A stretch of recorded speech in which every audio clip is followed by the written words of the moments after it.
Hello दोस्तों, स्वागत है आपका अपने यूट्यूब चैनल RS क्लासेस पे। तो कैसे हैं आप सब लोग? आशा करते हैं आप सब लोग काफ़ी अच्छे होंगे। तो दोस्तों, लाइव क्लास में थोड़ी समस्या ये आ रही है कि नेटवर्क काफ़ी जो है वीक हो रहे हैं, जिसकी वजह से लाइव क्लास में थोड़ी प्रॉब्लम आ रही है। तो इसलिए हम जो है ये क्लास रिकॉर्डेड डाल रहे हैं, क्योंकि समय आप लोगों के पास में और हमारे पास में बिल्कुल भी नहीं बचा हुआ है। बस 2 दिन का समय बचा हुआ है। तो जितने भी राइयंस हमारे इस क्लास को देख रहे हैं वो लास्ट तक इस क्लास को देखें, प्रॉपरली देखें, और जिसको जितना हो सके इस क्लास को शेयर करें, ताकि जो है इस क्लास के जितने भी इंपॉर्टेंट फैक्ट्स आपको बताने जाने वाले हैं, जितने भी इंपॉर्टेंट क्वेश्चन आपको बताने वाले हूँ मैं, वो जो है उसका जो है लाभ अदर स्टूडेंट्स भी इसका ले सकें। और जो राहियंस जो है क्लास को देख रहे हैं, फटाफट इस लाइक को जो है क्लास को शेयर कर देंगे और इससे जो है लाइक करेंगे। जो भी इस चैनल से अभी नए जुड़े हुए हैं या जिन्होंने अभी तक हमारे चैनल सब्सक्राइब नहीं किया है, वो फटाफट जा करके इस चैनल को पहले सब्सक्राइब करें और इसके जो है बेल आइकन को प्रेस करें, ताकि यहाँ की क्लासेस की नोटिफिकेशन आपको मिल सके। ठीक है, चलिए क्लास को स्टार्ट करते हैं। और उससे पहले मैं आपको बता देना चाहता हूँ कि ये क्लास आपके लिए बहुत ही इंपॉर्टेंट है। आज का जो पेपर हुआ आपके लिए, हिंदी का पेपर काफ़ी अच्छे तरह से हुआ होगा। उम्मीद करता हूँ मैं कि बहुत ही अच्छा आपने किया होगा, क्योंकि जो आपके जो है सेंटर पे, ऑफलाइन सेंटर पे जो भी आपके सर राही सर ने बताए हुए थे क्वेश्चंस, अधिकतर जो है ज़्यादातर क्वेश्चंस आपको वहीं से मिले हुए। तो उससे क्या हुआ, आपका जो है पेपर बहुत ही आसान तरीके से हो गया। तो आज भी आपकी कुछ ऐसी ही क्लास होने वाली है जो 20 तारीख को एकदम धमाल मचा देगी आपके लिए। आप जो है पेपर को एकदम हलवा बना के आओगे। ठीक है, बहुत ही आसान हो जाएगा यदि आप इस क्लास को देख रहे हैं तो। और इसके अलावा मैं जो है आपको कल इसकी बहुत ही इम्पॉर्टेंट क्लास दूंगा, जो कि मोस्ट इम्पॉर्टेंट क्वेश्चंस, सारे इम्पॉर्टेंट क्वेश्चंस मैं आपकी एक जो है सीरीज़ बना के आपको पहुंचाऊंगा। ठीक है, चलिए अब हम देखते हैं अपना पहला क्वेश्चंस। यहाँ से इंस्ट्रक्शंस को रीड कर लेना और उसके बाद में हम क्या करेंगे, सीधे क्वेश्चंस पे आ जाएंगे। जो आपका सेक्शन ए का है, रीडिंग पोर्शंस का है। ठीक है, तो इसको हम केयरफुली पढ़ेंगे, उसके बाद हम इसके क्वेश्चंस को समझ करके इसके आंसर देंगे। We know it well that language is use for more than one purpose. हम जानते हैं कि कैसे जानते हैं, इट वेल, बहुत ही अच्छी तरह से भली बात हम जानते हैं दैट कि language is use for more than one purpose, कि भाषा का जो प्रयोग होता है वो एक से अधिक उद्देश्यों के लिए होता है। तो मैं व्यक्ति हु हिट्स हिज थंबनेल्स, जो अपने थंबनेल्स को, मतलब हाथ अंगूठों के नाखूनों को जो चोट पहुंचाता है विद हैमर, किसी हथौड़े से, और अटर्स स्ट्रिंग ऑफ कर्सेस, और अपशब्द कहता है, उसका प्रयोग करता है लैंग्वेज भाषा के माध्यम से, टू रिलीव हिज फीलिंग, अपनी भावनाओं को जागृत करने के लिए, उसे जताने के लिए, and needs to know audience but himself, और उसे किसी श्रोता की आवश्यकता नहीं होती सिवाय स्वयं के। बट वेन अ फिलोसफर, लेकिन जब एक दार्शनिक यूजेस लैंग्वेज भाषा का प्रयोग करता है टू क्लेरिफाई, ये साबित करने के लिए, हिज आइडियाज, अपने विचारों को, ऑन अ सब्जेक्ट, किसी विषय पर, तो ही यूजेस इट, वो इसका प्रयोग करता है as an instrument of thought. तो वो उसका प्रयोग जो है विचारों का एक जो है उपकरण की तरह इसका प्रयोग करता है, साधन के रूप में इसका प्रयोग करता है। When the two women gossip, जब दो महिलाएं बात कर रही होती हैं, गपशप कर रही होती हैं, ठीक है, ओवर द फेंस, दीवार के ऊपर, और या फिर टू मैन एक्सचेंज ग्रीटिंग, या फिर दो आदमी जो है अभिवादन का आदान प्रदान कर रहे हों, एज दिन पास इन द स्ट्रीट, जब वो किसी गली से निकलते हैं। Language is use to strength the bonds between the members of society. तो समाज के लोगों के बीच में इस संबंध को और भी मजबूत बनाने का कार्य कौन करता है, लैंग्वेज करता है, भाषा करती है। इट सीम्स दैट, ऐसा प्रतीत होता है, language is a multipurpose instruments, की जो भाषा है वो मल्टीपर्पज है। ठीक है, बहुउद्देशीय मल्टीपर्पज इंस्ट्रूमेंट एक जो है साधन है, जिसका उद्देश्य, बहुत सारे उद्देश्य होते हैं। ठीक है, it seems that pupils' behavior, language is a multiple instruments, language enables us to influence. It seems that, ऐसा प्रतीत होता है, लैंग्वेज जो है वो क्या है, एक मल्टीपर्पज इंस्ट्रूमेंट है। ठीक है, language enables us to influence, जो भाषा होती है वो क्या करती है, enable करती है, ठीक है, विकसित करने की क्षमता को बढ़ाती है, and help develop human cooperations, और मानवों के बीच में जो सहयोग की जो भाषा होती है, जो सहयोग करने के जो तरीका होता है, उस चीज़ को विकसित करती है। The human cooperation would be unthinkable without language. तो बिना किसी भाषा के हम इन्फ्लुएंस, ये जो प्रभाव होता है ये ह्यूमन कोऑपरेशन का, इसके बारे में हम कल्पना भी नहीं कर सकते।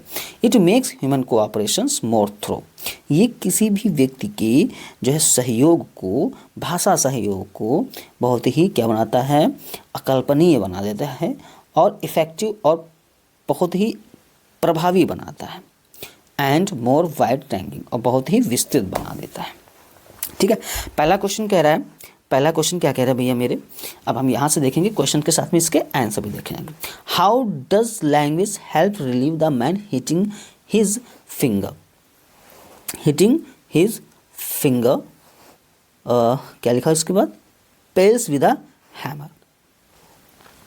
तो भाषा उस व्यक्ति को, मतलब हाउ डज लैंग्वेज हेल्प, भाषा कैसे मदद करती है, the man hitting his finger pales with a hammer, उस व्यक्ति को राहत दिलाने में कैसे मदद करती है जो अपने हथौड़े से उंगलियों पर चोट करता है।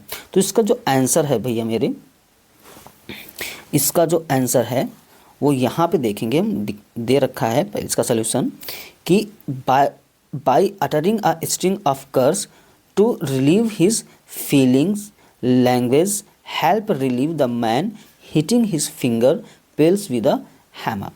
ठीक है, क्या होगा इसका अर्थ कि अपनी जो है by uttering a string of curses, अपनी जो है uttering a string of curses, अपनी जो है गलत धारणाओं को, गलत भाषाओं को या गलत अपशब्दों का जो है उच्चारण करके हिज फीलिंग लैंग्वेज, इसकी जो भावनाएं होती हैं वो क्या होती हैं, देखो यहाँ पे जो आंसर देना है आपको पैराग्राफ से निकाल करके देना है। ठीक है, ये पैराग्राफ में ही लिखा हुआ है, by uttering a string of, second line में देखेंगे, by uttering a string of curse to relieve his feeling, अपनी भावनाओं को जो है कोसने के लिए, उसको अपशब्द करने के माध्यम से, उसके द्वारा जो है लैंग्वेज हेल्प रिलीव, जो भाषा होती है वो व्यक्ति को राहत देने के लिए मदद करती है। ठीक है, how is language used by a philosopher, एक दार्शनिक के लिए भाषा का प्रयोग किस तरह से, मतलब दार्शनिक भाषा का प्रयोग किस प्रकार करता है। तो जो भाषा का प्रयोग दार्शनिक के द्वारा कैसे होता है, तो language is used by philosopher, भाषा का प्रयोग जो है एक दार्शनिक के द्वारा होता है as an instrument of thought to clarify his ideas on a subject, किसी भी विषय पर तर्क करने के लिए, उसको जो है शुद्ध करने के लिए, प्रमाणित करने के लिए एक जो दार्शनिक होता है वो इस भाषा का प्रयोग एक जो है साधन की तरह करता है। क्लियर, चलिए सी क्वेश्चन देख लेते हैं। How can language be said to be a multiple instrument, कि भाषा को बहुउद्देशीय साधन कैसे कहा जा सकता है। तो language can be said to be a multiple instrument, भाषा को हम बहुउद्देशीय साधन कह सकते हैं, बिकॉज क्योंकि it is use for more than one person one purpose, क्योंकि ये एक से अधिक उद्देश्य के लिए इसका प्रयोग होता है। ठीक है, आंसर सिर्फ आपको यहाँ से देखना है, because it is use for one more than one person. Clear, चलिए नेक्स्ट क्वेश्चन देखते हैं अपना, इसका चौथा क्वेश्चन।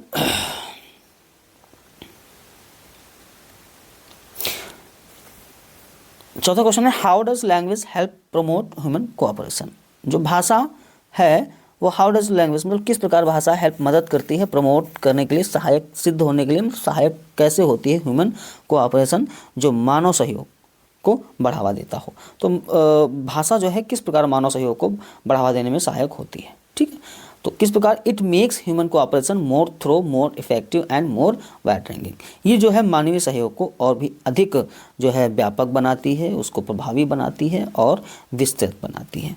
ठीक, यहाँ से देखेंगे अगला क्वेश्चन, यहाँ से आपका ई में जो है आपके क्वेश्चंस होंगे जो अपोजिट्स और सिनोनिम्स इस टाइप से पूछे जाते हैं।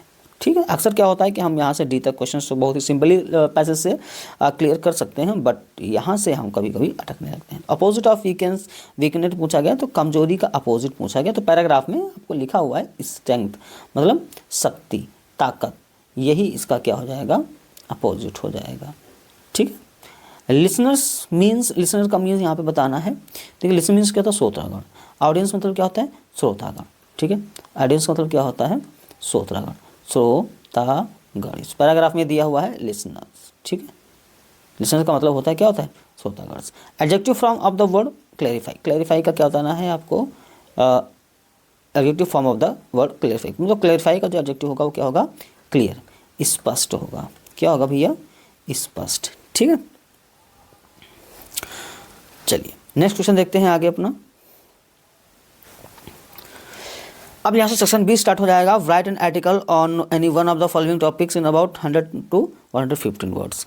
यहाँ पे 3 आर्टिकल्स आपके दे रखे हैं, 3 आर्टिकल्स दे रखे हैं, जिसमें से हम आपको मोस्ट इंपॉर्टेंट बताएंगे योर विजन इन लाइफ और रीडिंग बुक्स अ प्लेजर। भैया ये दोनों आर्टिकल वेरी मोस्ट इंपॉर्टेंट हैं, ठीक है। बहुत ही अच्छे से इनकी तैयारी कर लेना, बहुत ही इंपॉर्टेंट है भैया मेरे, ठीक है। इसकी तैयारी बहुत ही अच्छे से कर लेना। तो हम आपको जो आर्टिकल है वो कराने जा रहे हैं, तीन में से किसी एक पर कराएंगे, ठीक है। और वो आपका है माय विजन इन लाइफ। ध्यान से समझना इस बात को। देखिए माय विजन इन लाइफ, अगर ये चीज़ पे हम ज़्यादा फोकस करें तो my vision in life means क्या होता है, आज जीवन में आपका क्या सपना है, ठीक है, जीवन में आपका उद्देश्य है। या फिर माय विजन इन लाइफ के अलावा यहाँ पे माय विजन इन लाइफ लिखा हुआ है, या ये भी लिखा जा सकता है माय एम्बिशन इन लाइफ, ठीक है, माय एम्बिशन इन लाइफ, या फिर my goal in my life, my goal in life, जीवन का मेरा लक्ष्य क्या है, टारगेट क्या है, सपना क्या है, ठीक है। अगर इस तरह से टॉपिक्स पे आपके पूछे जा रहे हैं तो आप जो है बहुत ही सिंपली जो है आप इसको कर सकते हैं। जो आर्टिकल है मैं इसको रीड कर देता हूँ, बहुत ही अच्छे से इसको हम समझ लेंगे। The main goal of every person is today's world is to become successful. तो जो मेन गोल है, ठीक है, मेन गोल है, जो मुख्य लक्ष्य है किसका, ऑफ एवरी पर्सन, हर एक व्यक्ति का, इन टूडेज, आज के वर्ल्ड, दुनिया में, संसार में, इज टू बिकम सक्सेसफुल, वो क्या है, सफल बनना। हर एक व्यक्ति का जो है क्या होता है, लक्ष्य होता है सफल बनना। Every person wants to test success as early as he can, but the first step in the ladder of success is to choose the vision of life. Having a vision in life is essential as it guides our actions and decisions. My vision is to become a person who contributes positively to society by using my skills and knowledge. I aspire to be someone who helps others grow and succeed, whether through education, innovation, or kindness. I believe that continuous learning and hard work are the keys to achieving the vision. I want to inspire those around me to drive big and work diligently toward their goals. Ultimately, my vision is to live a meaningful life where I can make a difference, no matter how small, and leave a legacy of compassion and determination. This vision motivates me every day to strive for excellence and to be a better version of myself. ठीक है, चलिए अब इसको हम जो है देख लेते हैं, इसके जो है मीन्स को समझ लेते हैं, ताकि जो है ये हमें अच्छे से समझ में आ जाए। कह रहा है the main goal of every person in today's world is to become successful. Every person wants to taste success as early as he can. तो main goal of every person in today's, तो आज के समय में हर व्यक्ति का एक लक्ष्य होता है, क्या होना, सफल बनना, सफल बनना। Every person want to test success as early as he can. तो एवरी पर्सन, हर व्यक्ति जो है वांट्स, चाहता है, टू टेस्ट सक्सेस, सफलता का स्वाद लेना, as early as he can, जितना जल्दी हो सके, जितना जल्दी हो सके हर एक व्यक्ति जो है सफलता का टेस्ट लेना चाहता है। But the first step in the ladder of success is to choose the vision of life. लेकिन but the first step in the ladder, तो जो लेकिन विजन इन लाइफ यहाँ से देखेंगे, बट द फर्स्ट स्टेप, जो पहला कदम है, इन द लैडर, सीढ़ी का, ऑफ सक्सेस, सफलता का, is to choose the vision of life, जीवन का लक्ष्य चुनना। लेकिन सफलता की सीढ़ी में जो आपका पहला कदम होता है वो क्या होता है, जीवन के जो है उद्देश्य को, उसके स्वप्न को चुनना। Having a clear vision in life is essential as it guides our actions and decisions. Having a clear vision, होना, अ क्लियर विजन, स्पष्ट सपना, स्पष्ट लक्ष्य होना इन लाइफ, जीवन में, इज एसेंशियल, बहुत ही आवश्यक होता है, एज इट, क्योंकि ये गाइड्स करता है, मार्गदर्शन करता है, आवर एक्शन एंड डिसीजन, हमारी क्रियाओं को और हमारे जो है डिसीजन को, निर्णय को जो है क्या करता है, गाइड्स करता है। My vision is to become a person who contributes positively to society by using my skills and knowledge. My vision, जो मेरा स्वप्न है, is to become a person, एक ऐसा इंसान बनने का है, हु कंट्रीब्यूट्स, जो योगदान देता है, पॉजिटिवली, सकारात्मक, ठीक है, जो सकारात्मक योगदान देता है किसमें, टू सोसाइटी, समाज में, by using my skills and knowledge, अपनी कुशलताओं और अपने ज्ञान का प्रयोग करके। I aspire to be someone who helps others grow and succeed. मैं I aspire to be someone, मैं बनना चाहता हूँ, टू बी समवन, कुछ किसी उस व्यक्ति की तरह, हु हेल्प्स, जो मदद करता है, अदर्स, अन्य लोगों की, ग्रो एंड सक्सीज, आगे बढ़ने में और सफल होने में जो लोगों की मदद करता है। वेदर थ्रू एजुकेशन, इनोवेशन और काइंडनेस। अब वो भले ही शिक्षा के माध्यम से हो, इनोवेशंस, नवाचार के माध्यम से हो, ठीक है, उम्मीदवारों के माध्यम से हो, या फिर हम कह सकते हैं काइंडनेस, दयालुता के माध्यम से हो। I believe that continuous learning and hard work are the keys to achieving this vision. I believe, मेरा मानना है कि कंटिन्यूस लर्निंग, लगातार जो सीखना है, ठीक है, एंड हार्ड वर्क, और जो कठिन मेहनत है, are the keys to achieving this vision, लक्ष्य को प्राप्त करने का क्या है, चाबी है, लक्ष्य को प्राप्त करने की चाबी है। I want to inspire those around me to dream big and work diligently towards their goals. I want, मैं चाहता हूं, क्या करना, इंस्पायर करना चाहता हूं, प्रेरित करना चाहता हूं, दोज, उन लोगों को, अराउंड मी, जो मेरे चारों तरफ होते हैं, टू ड्रीम बिग, जो बड़ा सपना देखते हैं, and work diligently towards their goals, और अपने लक्ष्य को लेकर के बहुत ही कड़ा मेहनत करते हैं। Ultimately my vision is to live a meaningful life where I can make a difference.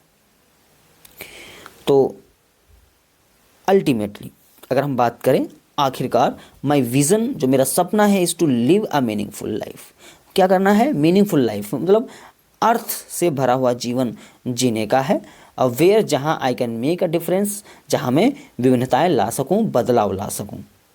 No matter how small, and leave a legacy of compassion and determination.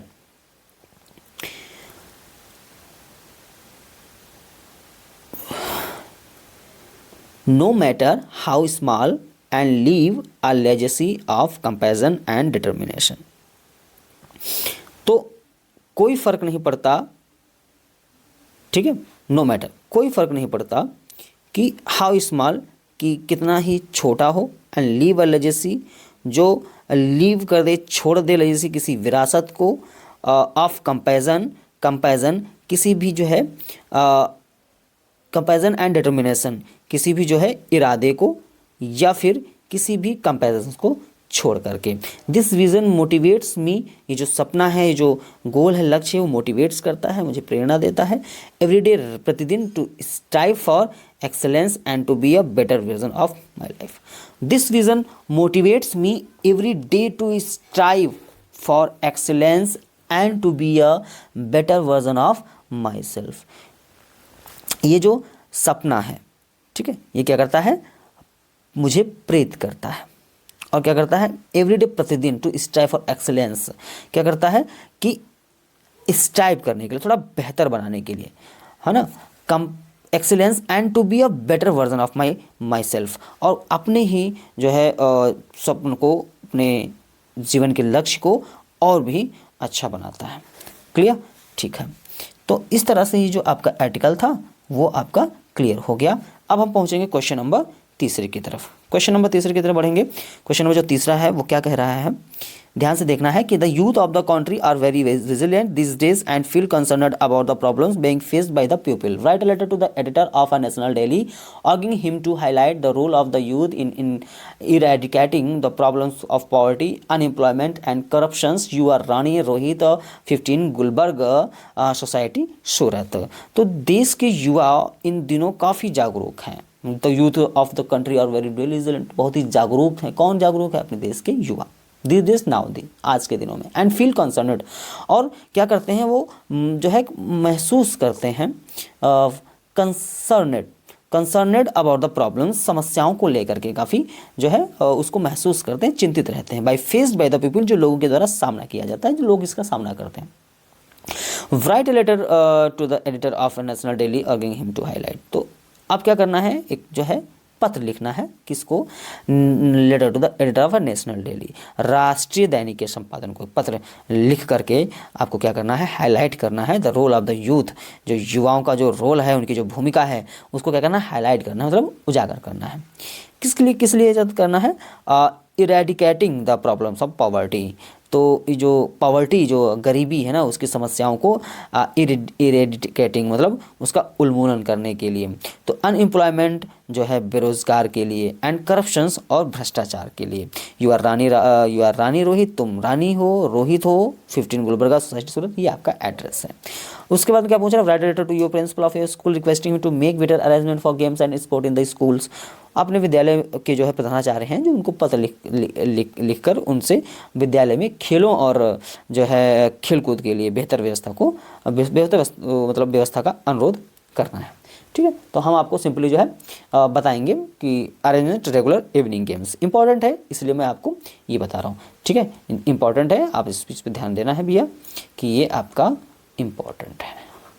ठीक है, और देखिए इसमें तरीका फॉलो करेंगे, क्या करेंगे, लिखने से ज़्यादा तरीका, लिखने से ज़्यादा किस चीज़ का ध्यान देना चाहिए आपको, तरीके का ध्यान देना चाहिए। अब लेटर किस टाइप के होते हैं, 2 टाइप्स के होते हैं, वो बताने का समय नहीं है हमारे पास में, फॉर्मल लेटर और या इनफॉर्मल लेटर।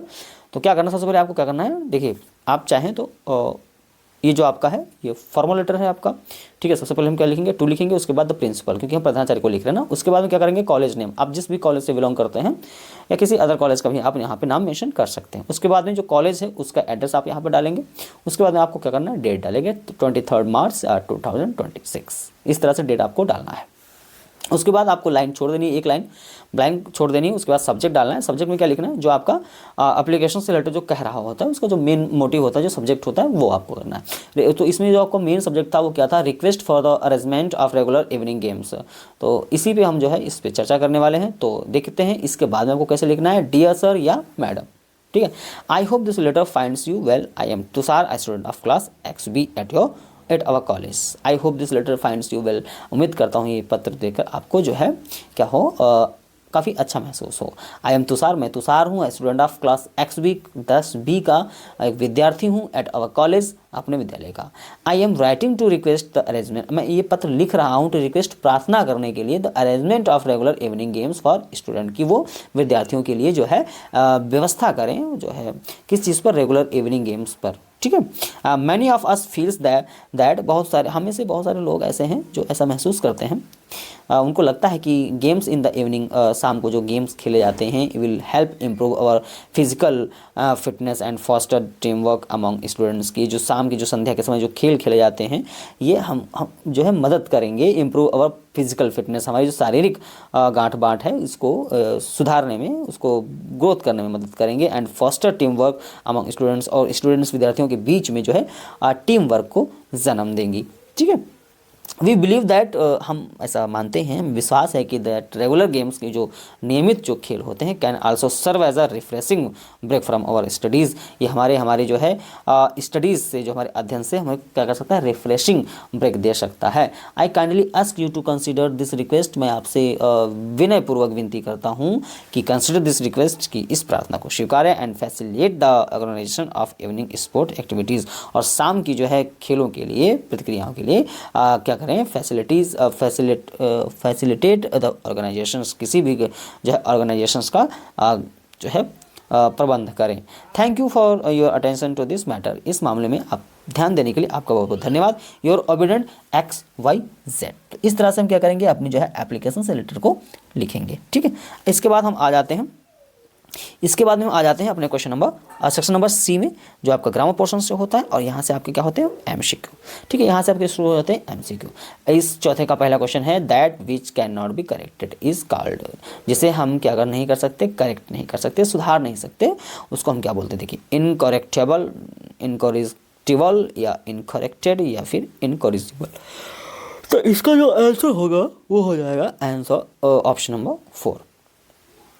ऑप्शन नंबर 4 इसका राइट आंसर हो जाएगा। To keep one's head above water means, किसी के सर को पानी के ऊपर रखने का मतलब क्या बताना है, ये आपका एडीएम से इस तरह से अर्थ नहीं निकाला जाता, बट हम क्या करेंगे ऑप्शन पे यहाँ पे फोकस करेंगे। ऑप्शन क्या कह रहा है, to stay out of trouble, किसी व्यक्ति को समस्या से किसी भी जो है मुसीबत से निकालना। To be full of pride, जो गर्व से भरा होता है, और टू बी या to stand away from the crowd, या जो भीड़ से अलग खड़ा होता है, टू ब्रीथ फ्रीली, जो खुल करके सांस लेता है। तो यहाँ पे जो हम अगर बात करें आंसर की, तो आपका आंसर नंबर ऑप्शन नंबर जो है आपका क्या हो जाएगा भैया, पहला हो जाएगा to stay out of trouble. चलिए सी क्वेश्चन देखते हैं। The synonym of ban is, ban का जो है सिनोनिम बताना है, पर्यायवाची बताना है, तो क्या हो जाएगा भैया, कर्स हो जाएगा। ठीक है, क्वेश्चन हो जाएगा, श्राप होना हो जाएगा। देखते हैं क्वेश्चन नंबर डी देखते हैं। द एंटोनिम ऑफ इंडोर्स, यहाँ पे देखते हैं किसी चीज़ की सहमति देना। ठीक है, किसी चीज़ की सहमति देना किसी, या फिर सपोर्ट करना। ठीक है, साथ देना, इसका जो क्या बताना है भैया, अपोजिट बताना है। तो यहाँ पे देखेंगे ऑप्शन नंबर 3 जो इसका हो जाएगा राइट आंसर हो जाएगा, डिसअप्रूव, अनुमति देना। ठीक है, असहमति देना। अब इसका ई देखते हैं। Please take a good care in your health, which word part in the sentence is an error. अगर हम एरर की बात करें भैया मेरे, अगर हम यहाँ पे इसमें इस सेंटेंस में क्या करें, गलती देखें, तो वो गलती कौन सी हो सकती है, उस चीज़ पे हम ध्यान देंगे। तो क्या कह रहा है कि please take a good care in your health, यहाँ पे आपका जो है प्रीपोजिशंस का फंडा है, ये प्रीपोजिशन जो है आपका है वो रॉन्ग है। ठीक है, यहाँ पे ऑफ होना चाहिए था, केयर, गुड केयर ऑफ, यहाँ पे होना चाहिए ऑफ ना कि इन। तो ऑप्शन नंबर आपका इसमें 3 सही हो जाएगा, इसमें ऑप्शन नंबर हो जाएगा 3 इज़ द राइट आंसर। चलिए आगे हम बढ़ते हैं भैया, अपना जो है नेक्स्ट क्वेश्चन देखते हैं। यहाँ पे दे रखा है कि फिफ्थ का ई वाला question, use any one of the following pairs of word in your one. ठीक है, तो अब हम यहाँ पे देखते हैं जो मेल दे रखा है। ठीक है, मेल का तो आप जानते हैं क्या होता है, ये मेल है। ठीक है, ईमेल, जीमेल, मेल बॉक्स, ये वो वाला मेल है। और ये जो मेल है इसका मतलब तो जानते ही हैं। ठीक है, इसका मतलब होता है पुल्लिंग, या पुरुष कह सकते हैं, या नर कह सकते हैं। ठीक, इसका तो हम क्या करेंगे, सेंटेंस यूज़ करेंगे। सेंटेंस यूज़ करने के लिए आपको क्या करना होगा, सेंटेंस यूज़ करने के लिए क्या होगा, इनके जो है आपको सेंटेंस मीन बताने हैं। ठीक है, इनको जो क्या करना है भैया, सेंटेंस मीन बताने हैं, इनका सेंटेंस बनाना है। तो जो मेल की अगर हम बात करें, तो मेल, ये जो मेल है ना, इसका जो मतलब होता है मेल बॉक्स, यानी कि मेल होता है। यहाँ से हम इसका सेंटेंस अगर हम बनाएं तो हम कह सकते हैं आई रिसीव्ड अ मेल। ठीक है, ये इसका सेंटेंस हो गया, आई रिसीव्ड अ मेल। और 1 मिनट यहाँ पे जो है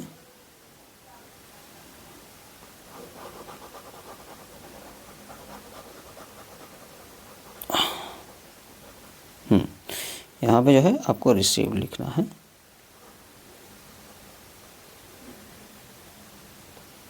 रिसीव्ड, ठीक है। चलिए, आई रिसीव्ड अ मेल, ये इसका क्या हो जाएगा भैया, सेंटेंस हो जाएगा। चलिए अब इसका जो दूसरा देख लेते हैं, जो मेल है, इस मेल का मतलब क्या होता है, आप तो बता ही चुके हैं, नर होता है।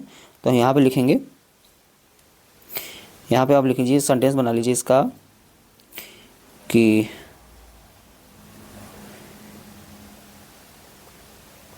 The male tiger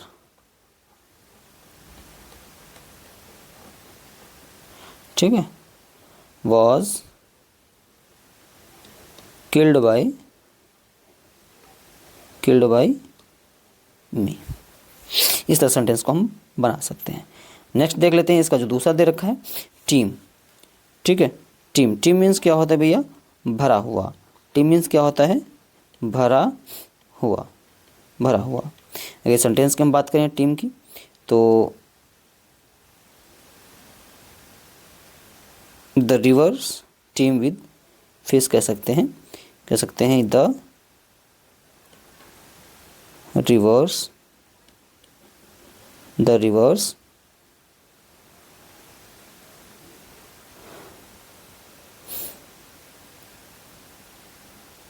team with fish. जो नदियां हैं वो किससे भरी हुई हैं भैया? मछलियों से भरी हुई हैं। जो दूसरा टीम है, तो अब टीम जानते ही हैं क्या होता है, ये समूह वाला टीम है, ठीक है। अवर, इसका सेंटेंस अगर हम बनाएं, अवर टीम, अगर our team won the match, हमारी टीम ने मैच जीत लिया, हमारी टीम ने मैच जीत लिया, ठीक है। इस तरह से हम क्या करेंगे, इन जो है होमोफोन्स का यूज़ सेंटेंस के माध्यम से करेंगे। चलिए नेक्स्ट क्वेश्चन देख लेते हैं। नेक्स्ट क्वेश्चन देख लेते हैं भैया। इसके बाद में आपका आएगा 6 पोर्शन, सॉरी मैं यहाँ से इतना मिस कराया हूँ। पाँचवें का पहला देखिए, पाँचवें का पहला देखिए, I said don't waste your time, I said don't waste your time. यहाँ पे हम अगर सेंटेंस को बनाएं इनडायरेक्ट में, तो सेंटेंस पे हम फोकस करेंगे, डोंट वेस्ट योर टाइम, अपना समय बर्बाद मत करिए। तो यहाँ पे क्या करना है भैया, सेट की जगह पे यहाँ पे लिखना सबसे पहले आई, उसके बाद क्या करना है, सॉरी सेट को जो है सेट को यहाँ पे कर देना है सजेस्टेड, ठीक है। यहाँ पे आप इसको कर देंगे भैया सजेस्टेड, आई सजेस्टेड। उसके बाद में क्या करेंगे हम भैया, डू को हटा देंगे और क्या करेंगे, नॉट लगाएंगे, not to waste, not to waste my time, ठीक है। यहाँ पे योर भी कर सकते हैं, योर टाइम, योर टाइम।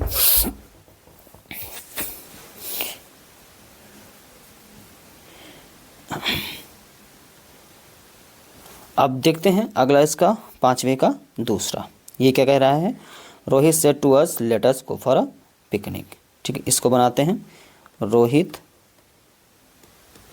और लेटस लगा हुआ है, जो कि आपको सेट टू को काम चेंज करना होगा प्रपोज्ड या सजेस्टेड में, तो हम यहाँ पे सिंपली सजेस्टेड कर देते हैं, सजेस्टेड, रोहित सजेस्टेड अस, ठीक है। कॉमा एंड कॉमा को हटा करके यहाँ पे क्या करना है, आपको यूज़ करना है दैट का, यूज़ करना है दैट का। उसके बाद जो अस दिया हुआ है ये सब्जेक्ट में चेंज हो जाएगा, तो अस जो है किसके, रोहित के अकॉर्डिंग यहाँ पे चेंज कर देंगे, तो यहाँ पे हो जाएगा दे।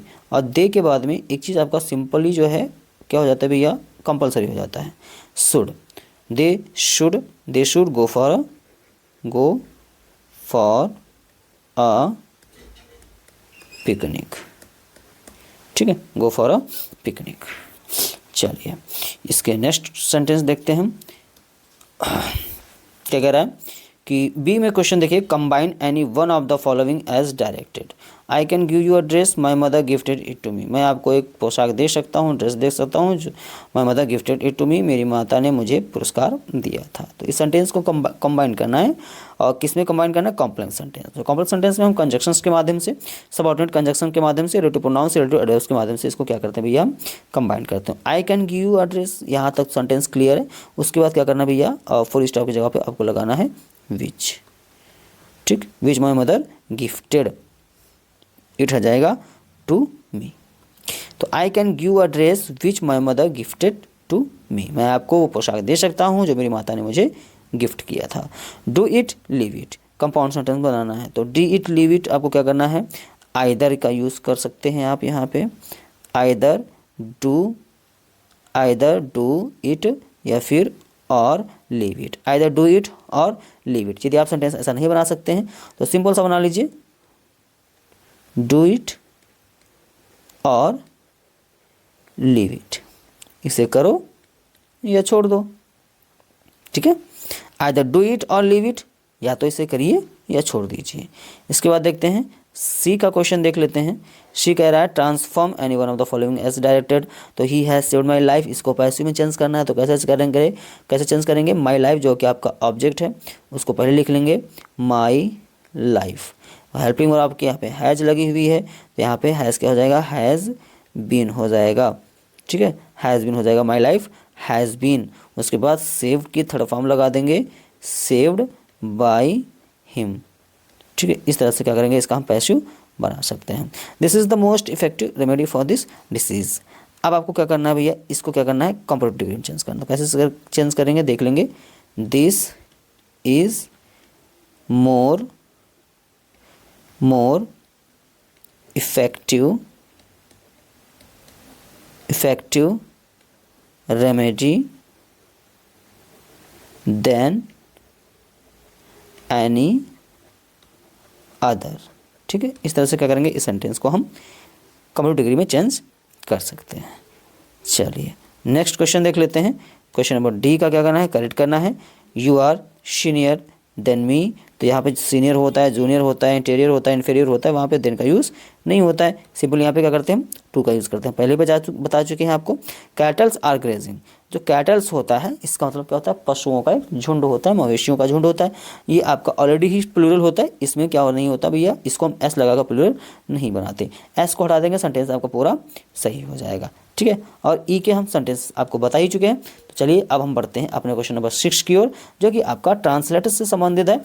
और इसमें स्टोरी जो आपकी दे रखी है वो क्या है, दो व्यक्ति साथ साथ यात्रा कर रहे थे, रास्ते में उन्हें एक सराय में ठहरने का अवसर मिला। ठीक है, उनमें से एक को सराय के दरवाजे पर रुपए की एक थैली मिली। दूसरे व्यक्ति ने कहा इन रुपयों को बराबर बांट लो। तब पहले व्यक्ति ने कहा थैली मुझे मिली है, अतः इससे तुम्हारा भाग बिल्कुल नहीं है, इससे तुम्हारा भाग बिल्कुल नहीं है। इस पर दोनों व्यक्तियों में झगड़ा आरंभ हो गया। दोनों को लड़ता हुआ देखकर पुलिस वहीं आ गई और थैली वाले व्यक्ति को थाने ले गई। तब उस व्यक्ति ने अपने ही साथी से थाने चलने के लिए प्रार्थना की, तो इस पर उसके मित्र ने कहा कि यदि इस थैली में मेरा भाग नहीं है तो मैं थाने क्यों चलूँ। इतना कहकर वो अपने नगर को चला गया। पहला सेंटेंस क्लियर करते हैं भैया। दो व्यक्ति साथ साथ यात्रा कर रहे थे, दो व्यक्ति साथ साथ यात्रा कर रहे थे, इसको पहले बनाएंगे। तो यहाँ पे लिखेंगे दो व्यक्तियों के लिए क्या लगाएंगे, टू पीपल कर रहे थे, ये आपका प्लूरल सब्जेक्ट हो जाएगा, यहाँ पे लग जाएगा वर। अब यात्रा करना क्या मीन्स होता है भैया, ट्रैवल। सेंटेंस आपका कौन सा है, पास्ट इन कॉन्टिन्यूअस का है, इसलिए यहाँ पे वर ट्रैवलिंग इसकी फोर्थ फॉर्म हो जाएगी। ठीक है, two people were travelling together, दो लोग साथ साथ यात्रा कर रहे थे। फिर देखेंगे रास्ते में उन्हें एक सराय में ठहरने का अवसर मिला। रास्ते में ऑन द वे आप लिख सकते हैं, ऑन द वे पहले ही लिख सकते हैं, सेंटेंस के लास्ट में भी लिख सकते हैं। तो ऑन द वे दे उनको क्या मिला भैया, उनको क्या मिला, अवसर मिला। तो पहले लिखेंगे दे, उसके क्या मिला भैया, मिला ना, तो गॉट क्या मिला, अपॉर्चुनिटी, अवसर। किस चीज़ का अवसर, टू स्टे एट एन इन, एक सराय में ठहरने का। उसके बाद क्या देंगे, उनमें से एक को सराय के दरवाजे पर रुपए की एक थैली मिली। उनमें से किसी एक को, तो उनमें से किसी एक को होगा तो क्या लगाएंगे, वन ऑफ देम लगाएंगे। क्या लगाएंगे भैया, वन ऑफ देम। इसके बाद क्या हुआ वन ऑफ देम मतलब उनमें से एक लोगों के साथ क्या हुआ, मिला। फाउंड मतलब मिला, क्या मिला, अ पर्स, एक थैला। किस चीज़ का थैला, फुल ऑफ मनी, पैसों से भरा हुआ। कहाँ मिला भैया, एट द इन्स डोर, सराय के दरवाजे पर। फिर है सब आप सेंटेंस दूसरे व्यक्ति ने कहा, दूसरे व्यक्ति ने किसने कहा भैया, द अदर पर्सन सेड। ठीक है, या अनदर पर्सन सेड बोला। कमेंट को में स्टार्ट कर देंगे, इन रुपयों को बराबर बांट लो, इन रुपयों को बराबर बांट ले। तो अब ये क्या होता है, एक प्रकार का प्रपोजल है। तो यहाँ पे हम लेटस से स्टार्ट करेंगे। लेटस डिवाइड, चलो बांट लेते हैं, दिस मनी, इस धन को, इक्वली। ठीक है, इक्वली मीन्स क्या होता है, बराबर, इस धन को बराबर बांट लेते हैं। देन द फर्स्ट पर्सन से, तब, देन मतलब तब, second person sorry first person पहले व्यक्ति ने कहा, क्या कहा, थैली मुझे मिली है। किसको मिली है, मुझे। तो आई पहले लिखेंगे, क्या हुआ है, मिला है। फाउंड लिखेंगे, क्या मिला है, द पर्स, मुझे थैली मिली है, मुझे थैला मिला है। अतः सो, इसमें तुम्हारा भाग बिल्कुल नहीं है। तो आपका भाग नहीं है तो क्या किसका भाग नहीं भैया, you have no share in it all. उसके बाद देखेंगे, इस पर दोनों व्यक्तियों में झगड़ा आरंभ हो गया। इस पर, ठीक है, क्या आरंभ हो गया, एक झगड़ा आरंभ हो गया, अ क्वारल स्टार्टेड, झगड़ा शुरू हो गया, बिटवीन, बीच में, किसके, द टू पीपल, दोनों लोगों के बीच में, किस चीज़ को लेकर के, पैसों को लेकर के, थैलों को लेकर, इस वजह थैलों को लेकर के दोनों में झगड़ा शुरू हो जाता है। ओवर दिस थिंग, ये देख करके, द टू फाइटिंग, दो व्यक्तियों को लड़ता देख करके, the police came there, police वहाँ आ गई, and took the person with the purse, और थैले वाले व्यक्ति को ले गई कहाँ, टू द पुलिस स्टेशन ले गई। उसके बाद तब उस व्यक्ति ने अपने साथी से थाने चलने की प्रार्थना की। तब के लिए क्या लगाएंगे भैया, देन लगाएंगे। ठीक है, दैट पर्सन, उस व्यक्ति ने रिक्वेस्टेड, प्रार्थना की, हिज कंपेनियन, अपने साथी से, to come to the police station, थाने आने का अनुरोध किया, प्रार्थना की। इस पर उसके मित्र ने कहा, टू दिस, इस पर, हिज फ्रेंड सेड, उसका मित्र बोला, क्या बोला, यदि इस थैली में मेरा भाग नहीं है, इफ़ मेरा भाग नहीं है, आई हैव नो शेयर, किस में, इन दिस पर्स, तो मैं थाने क्यों चलूँ, why should to the I go to the police station. इतना कहकर शेइंग दिस वह अपने नगर को चला गया। He left for his city. Next question देखते हैं भैया, यहाँ से स्टार्ट हो जाएगा सेक्शन डी। सेक्शन डी आपका क्या है भैया, यहाँ पे मोस्ट इंपॉर्टेंट क्वेश्चन हमने दे रखे हैं आपके लिए, जो कि 20 तारीख को बहुत ही इंपॉर्टेंट साबित हो सकते हैं। तो सेक्शन डी को बिल्कुल हल्के में तो लेने की गलती करना भी मत। ठीक है, पहला क्वेश्चन है, answer the following question in the about 14 words each. प्रत्येक प्रश्न का उत्तर जो है हमें 40 शब्दों में देना है। What is the reason that make M Hamel declare that the lesson which he was going to teach on that field day fateful day was to be the last lesson. इसका जो आंसर होगा वो है, Hamel declare it was the last lesson because Hamel ने घोषणा की कि यह अंतिम पाठ है, क्योंकि an order arrival from Berlin, Berlin से एक आदेश आया था, following the Prussia's take over of एस्केज and Lorraine, meaning that only German be taught in the school, की केवल जर्मन लैंग्वेज ही इन दोनों स्कूल्स में, कौन से, अल्सैक एंड लॉरेन नामक जो है स्कूलों में केवल जो है जर्मन लैंग्वेज ही पढ़ाई जाएगी। इसका अथवा जो क्वेश्चन है, what made the peddler think that he had Indeed Fallon into a red trap, तो ऐसी कौन सी घटना थी जिससे पैडलर सोचने लगता है कि ही हैड इंडीड फैलन, वास्तव में वो जो है फेल्ड हो गया है, फंस गया है, किसमें, इनटू रेड ट्रैप में।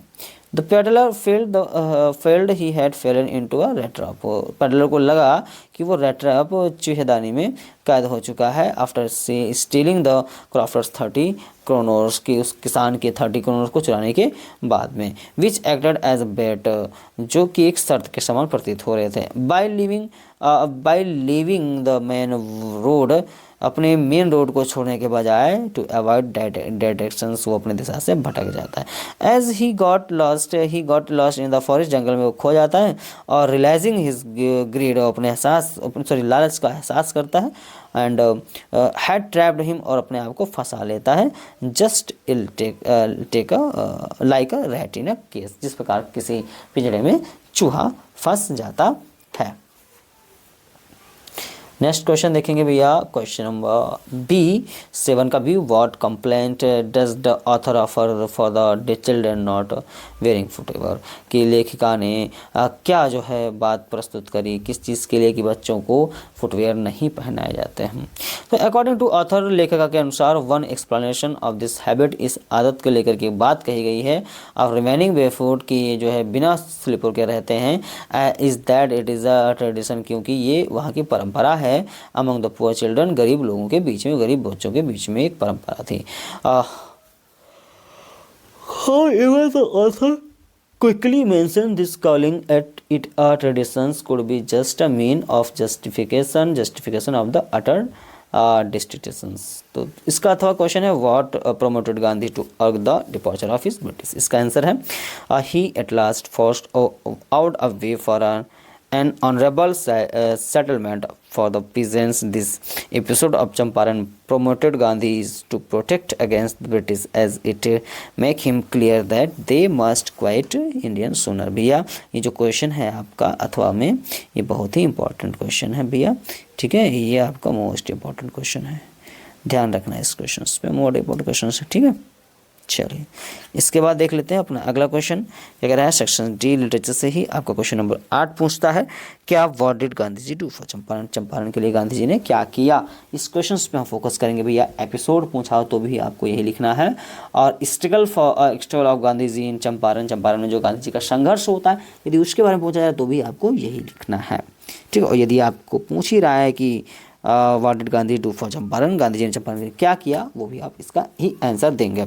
The peasants of Champaran's village were culturally and socially backward, besides being caused and fear stricken by the British due to the Sarkophos agreement, Gandhi freed them from explanations by teaching them that they had side rights। The backwardness was tackled by opening primary schools, improving the healthcare facilities, and teaching the villagers personal clean lines and community sanitations। ठीक है, इसका question देख लेते हैं। इसका जो है B question देख लेते हैं, क्या कह रहा है, why did Douglas decide to overcome his fear of water. इस चीज़ पे भी जो है क्वेश्चन पे हम जो है थोड़ा गौर करेंगे, ये क्वेश्चन इंपॉर्टेंट है। और इसके अलावा यदि स्ट्रगल पूछ रहा है किसका, डगलस का, ठीक है, struggle of Douglas in the water, ठीक है, डगलस इन वाटर, पानी में जो डगलस का जो संघर्ष होता है उसके बारे में बताना है, ठीक है। या फिर ये हम कह सकते हैं, why did Douglas decide to overcome his fear to water, है ना। चलिए, इसका जो आंसर है वो दे रखा है, इसको रीड कर लिए एक बार। The fear that developed in the pool stayed with Douglas for years. The fear of water ruined his fishing trips, boating and swimming. It firmly held him in his grip. Finally, he decided to get an instructor and learn to swim. He practiced 5 days a week and an hour each day. The instructor put a belt around him. A rope was attached to the belt. The rope went through a pulley that run on an overhead cable. Douglas went back and forth across the pool. Finally, after 7 months, the instructor told him to swim the length of the pool. The instructor was able to build a swimmer out of Douglas. Douglas swam 2 miles across the lake. Finally, he was able to conquer his fear of water. ठीक है, तो इस तरह से इसका answer आप ये जो है बहुत ही आसान तरीके से लिख सकते हैं। चलिए हम आ जाते हैं अपने क्वेश्चन नंबर 9 में। Read the following state carefully and answer the questions that follow. यहाँ पे एक जो है स्टैंजा दे रखा है पोएम का। Aunt Jennifer Tigers से Aunt Jennifer Tigers prints across a screen, bright topaz denizen of a world of green. They do not fear the man beneath the trees. ठीक है, the patience leak, Chevrolet certainty। पहला question कह रहा है the title of the poem is aunt Jennifer tigers. इसमें जो है पहला को जो क्वेश्चन पूछ रहा है वो क्या पूछ रहा है भैया, कि what is the title of the poem from which the above extract has been taken. जो टाइटल जो लिया गया वो किस कविता से लिया गया और इसके जो कंपोजर हैं वो कौन से हैं। तो टाइटल जो है इस कविता का इज आंट जेनिफर टाइगर्स है and it is composed bye Adrian rich. Okay, दूसरा क्वेश्चन कह रहा है कि give the central ideas for the state in about 25 words. बहुत ही छोटे बहुत ही कम शब्दों में आपको क्या करना है, इसकी सेंट्रल आइडिया देनी है। तो aunt Jennifer tigers prince and move across to screen panel they are free inhabitants of the green forest. Aunt Jennifer Tiger are not real or living tigers, they are fearless.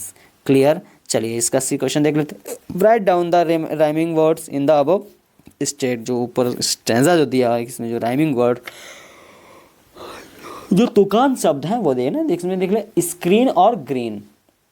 ठीक है, screen और green क्या है, 2 rhyming words हैं। ठीक है, screen का green. चलिए नेक्स्ट क्वेश्चन देख लेते हैं। Question answer number 10। इसमें जो कह रहा है वो भी क्या है, सेंट्रल आइडिया। को जो क्वेश्चन नंबर 10 आता है उसमें सेंट्रल आइडिया पूछा जाता है। 3 ऑप्शन आपके सामने दे रखे होते हैं जिसमें से आपको एक पर क्या करना है भैया, सेंट्रल आइडिया लिखनी है। तो कीपिंग क्वाइट का पहले दे रखा है, मैंने यहाँ पे 2 का जो है जिक्र कर दिया है, कीपिंग क्वाइट और थिंक ऑफ ब्यूटी। बहुत ही सिंपल भाषा में, बहुत ही छोटी सी है, ज़्यादा आपको लर्न करने में दिक्कत नहीं आएगी। फिलहाल ये दोनों बहुत ही इंपॉर्टेंट है, मोस्ट इंपॉर्टेंट है कीपिंग क्वाइट और think of beauty। Clear? The poem Keeping Quiet is composed by Pablo Neruda. The poem emphasizes the need to keep silent for a moment and do nothing. It calls for self introspection so that we can understand